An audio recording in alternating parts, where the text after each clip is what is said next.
When the we becomes me, who are you truly? Divorce isn't just an ending, it's a profound invitation to redefine yourself, especially after 40.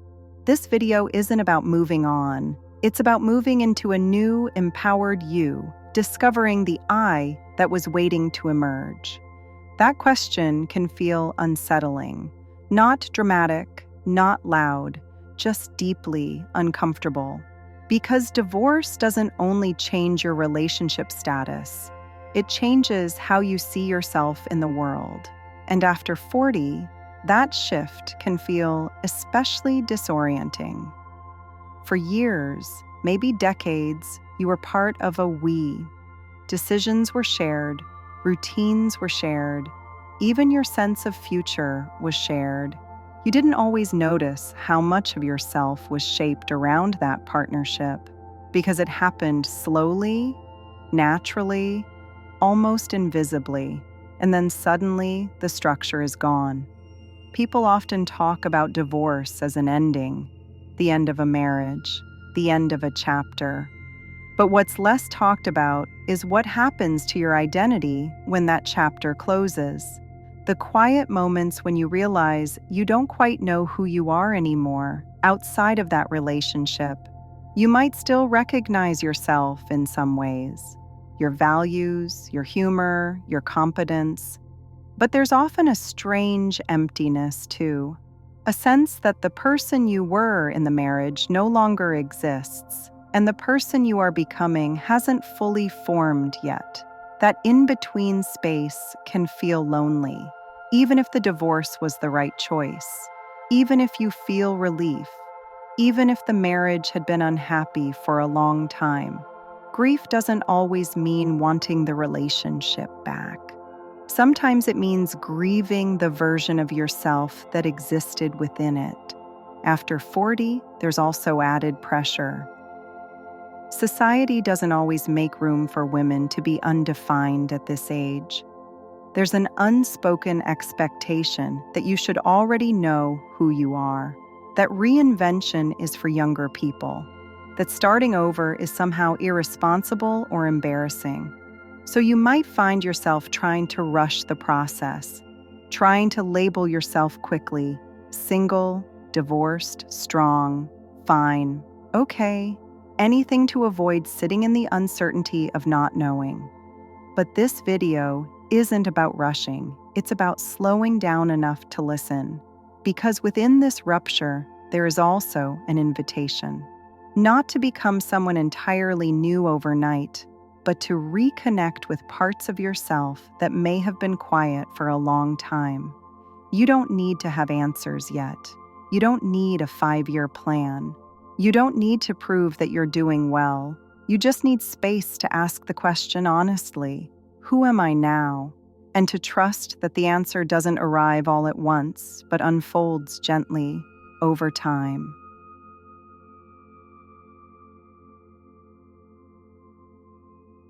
One of the most surprising parts of divorce is how deeply you can grieve the we, even when you know the relationship needed to end. This grief often catches women off guard because it doesn't always make sense logically. You might think, I wanted this, or this was the right decision, or even, I'm better off now. And all of that can be true while you still feel a profound sense of loss. The we wasn't just a relationship, it was a shared identity, a way of moving through the world together, inside jokes, habits, roles you slipped into without thinking. Being someone's partner became woven into how you saw yourself. When that dissolves, it can feel like the ground shifts beneath you. Suddenly, small things feel strange. Cooking for one, making decisions alone, filling weekends that used to be shared, even answering simple questions like, what did you do last night? Can feel awkward because the rhythm of your life has changed. There's also the loss of the future you imagined. Even if it wasn't realistic or healthy, it existed. And letting go of that imagined future can be just as painful as letting go of the past. After 40, this loss can feel heavier because you're more aware of time. You may worry about starting over, about being alone, about what others think, about whether you're too old to rebuild something meaningful. Society doesn't always help here. Women are still often defined by their relationship status, especially as they age. Being married can feel like legitimacy. Being divorced can feel like something you have to explain or justify, even when you don't owe anyone that explanation. All of this can leave you feeling like a stranger in your own skin. You may look in the mirror and recognize your face, but feel disconnected from the person you are becoming. The routines that once anchored you are gone. The shared language of the relationship is gone. And in that absence, silence appears. That silence can be frightening, but it's also honest. Identity shatters because it was built in relation to another person. That doesn't mean it was false. It means it was relational. And now it needs to be rebuilt from the inside out. This chapter isn't about fixing that feeling. It's about naming it, letting yourself acknowledge that losing the we is a real loss, even if the marriage was no longer right. You're not weak for feeling disoriented. You're not regressing. You're standing in a moment of transition that deserves patience, not pressure. The echo of we doesn't disappear overnight, but over time, it softens. And in that space, something new has room to grow.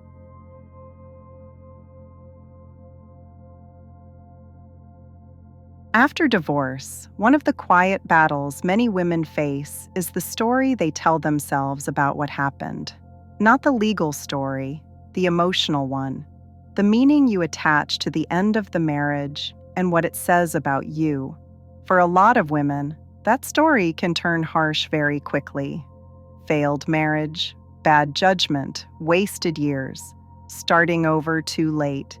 Even when no one says these things out loud, they can live in the background of your thoughts. This narrative is heavy, and it's rarely fair. A marriage ending doesn't erase the love that existed, the effort you gave, or the life you built during those years. It also doesn't define your worth or your ability to create something meaningful again. But when you've spent a long time seeing yourself through the lens of a partnership, it's easy to let that ending dominate the story of who you are. Reclaiming your story means separating your identity from the marriage itself, not rewriting history, but widening the frame. Your life didn't begin when you became a couple, and it doesn't end because the couple no longer exists. One gentle way to begin this process is through writing. Not polished journaling, not anything you have to share, just honest words on a page. Writing about who you were before the relationship. Writing about moments when you felt most like yourself, even during the marriage. Writing about what mattered to you long before you became part of a we. This isn't about nostalgia. It's about remembering continuity. You didn't disappear in the marriage. Parts of you may have gone quiet, but they didn't vanish. Many women are surprised by what resurfaces when they start paying attention. Interests they once loved, curiosities they dismissed as impractical, versions of themselves that felt lighter, more expressive, more engaged. Reframing divorce as a catalyst instead of a failure doesn't mean pretending it didn't hurt. It means acknowledging that something ended and something else now has room to begin. Your story is bigger than this chapter, and you get to be the one who tells it, not society, not your past, not anyone else's expectations.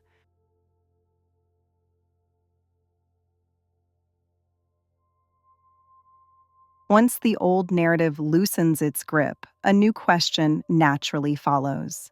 If I'm not who I was in the marriage, who am I now?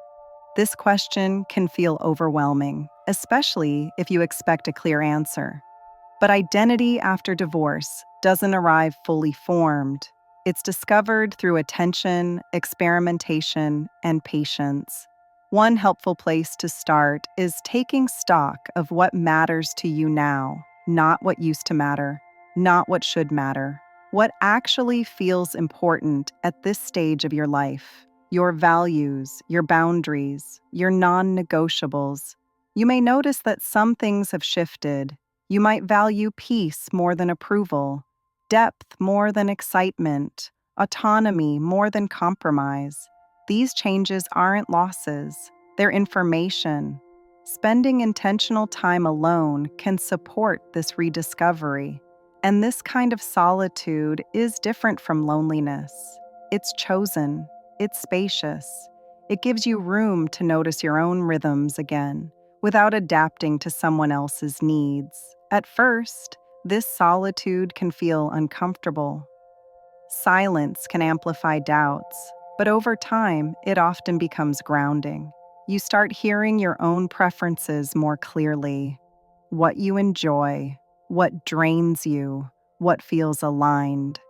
Practical tools can help here too when used thoughtfully. Even something as simple as reflective prompts, guided writing exercises, or structured questions can give shape to thoughts that feel scattered. The key is using tools as support, not as substitutes for your own intuition. Rediscovery doesn't require reinvention. You don't need to become someone new or impressive. You're not building a brand, you're reconnecting with yourself. Some days this will feel exciting, other days it will feel confusing. Both are normal. Identity is fluid, especially during transition. Designing your new I isn't about arriving at a final version. It's about allowing yourself to evolve without rushing to define it. And that willingness to stay open and curious is one of the most powerful things you can offer yourself after divorce.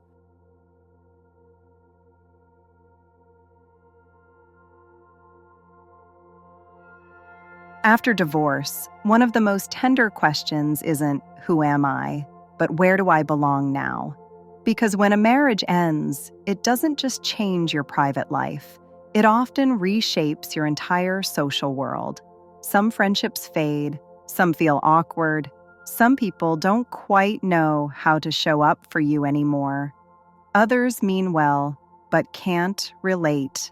And suddenly, the structures that once gave your life shape feel less solid.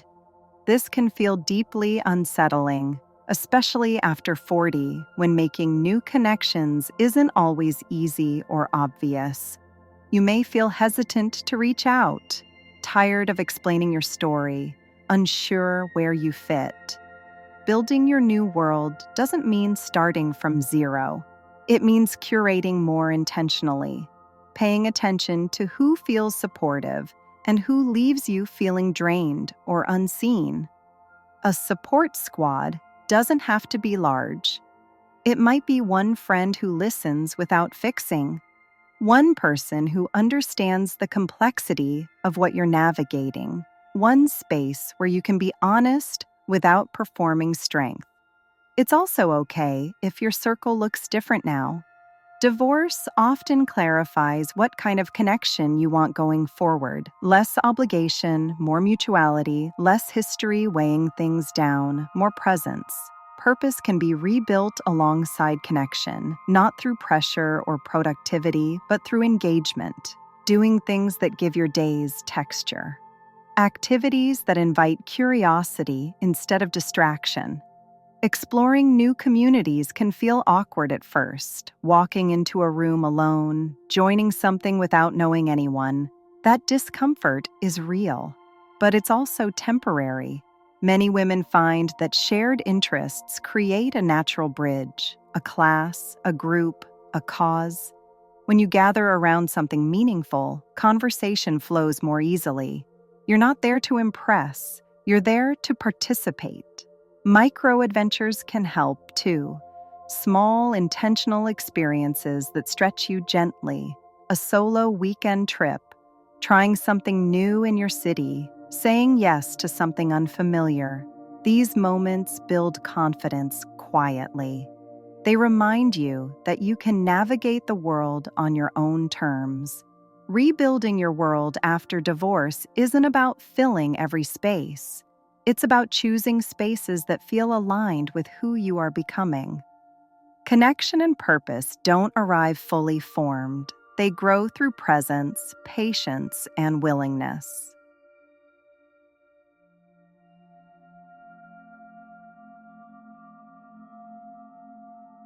One of the most liberating realizations after divorce is that you don't need to figure everything out right away. This isn't your final form, it's a beginning. Identity isn't static, it changes as you do. And after a life-altering experience like divorce, it's natural for your sense of self to feel fluid for a while. You may have days when you feel strong and clear, and others when you feel unsure and vulnerable. This doesn't mean you're going backward. It means you're integrating what you've lived. Resilience often goes unnoticed. You may not feel resilient, you may feel tired, but surviving emotional upheaval, rebuilding routines, and continuing to show up for your life takes strength, even when it feels quiet. It's worth acknowledging that, not as a badge of honor, but as recognition. You've been through something that changed you, and you're still here. Embracing the journey forward means allowing yourself to evolve without pressure to arrive. It means letting go of the idea that you need a polished narrative or a clear destination. Some women feel tempted to rush into a new identity, to redefine themselves quickly, to prove they're okay. But there's value in staying open, in letting your sense of self unfold naturally. A gentle call to action here isn't about doing more. It's about honoring one small part of yourself this week, something that feels true, something that reflects who you are now, not who you were expected to be. Maybe it's taking time alone without guilt. Maybe it's reaching out to someone who feels safe. Maybe it's saying no to something that no longer fits. The woman you're becoming doesn't need to be impressive. She needs to be honest. This journey isn't about erasing the past. It's about carrying it with compassion while making room for something new. Your identity after divorce isn't a loss, it's a transformation, one that's still unfolding, one step at a time.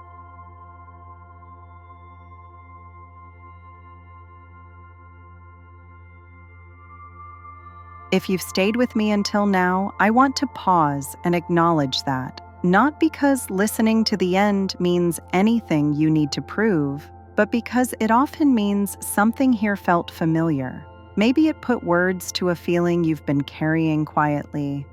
Maybe it just made you feel a little less alone in this strange, in-between season. Divorce after 40 doesn't just change your circumstances. It changes how you locate yourself in the world. For a long time, your identity was shaped in relation to someone else. How you made decisions, how you planned your future, how you saw yourself reflected back. When that structure disappears, it's natural to feel unsteady. That unsteadiness isn't weakness, it's transition. You're not supposed to know exactly who you are right now. You're not behind because your sense of self feels unfinished. Identity after divorce isn't something you rebuild overnight. It's something you rediscover slowly through attention, honesty, and time. There may be days when you miss the certainty of being part of a we, even if the relationship was no longer right. There may be days when you feel relief mixed with sadness, freedom mixed with fear. Those contradictions don't cancel each other out. They coexist. What matters is that you give yourself permission to exist in that complexity without rushing to resolve it. You don't need to rush into a new role, a new relationship, or a new version of yourself to prove that you're okay. You don't need to perform strength or independence. You're allowed to be curious. You're allowed to be unsure. You're allowed to take this one step at a time. If there's one thing to take from this conversation, let it be this. The end of a marriage does not mean the end of your identity. It means the end of one way of being known and the beginning of knowing yourself differently. You are still here, with values, with history, with depth, with parts of you that are ready to come back into the light now that there's space. This next chapter doesn't need to look impressive. It doesn't need to make sense to anyone else. It just needs to feel honest to you. Honor the woman you were. She did the best she could with what she knew. And make room for the woman you're becoming. She doesn't need to be fully defined yet. She just needs patience, compassion, and room to breathe. You are not broken because this feels hard. You are not late to your own life. You are in the middle of a redefinition that deserves gentleness, not pressure.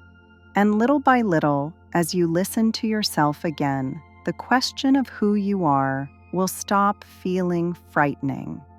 It will start to feel like possibility. You don't have to rush toward the answer. You are allowed to let it unfold. Before you go, I want to invite you to join this community of women rediscovering themselves after 40. If you found comfort, clarity, or even just a moment of peace in this video, please subscribe. It helps this channel grow, and it helps more women find the support they deserve. And if you have a second, leave a like and a comment. I would love to hear what resonated with you the most. Thank you for being here. Truly.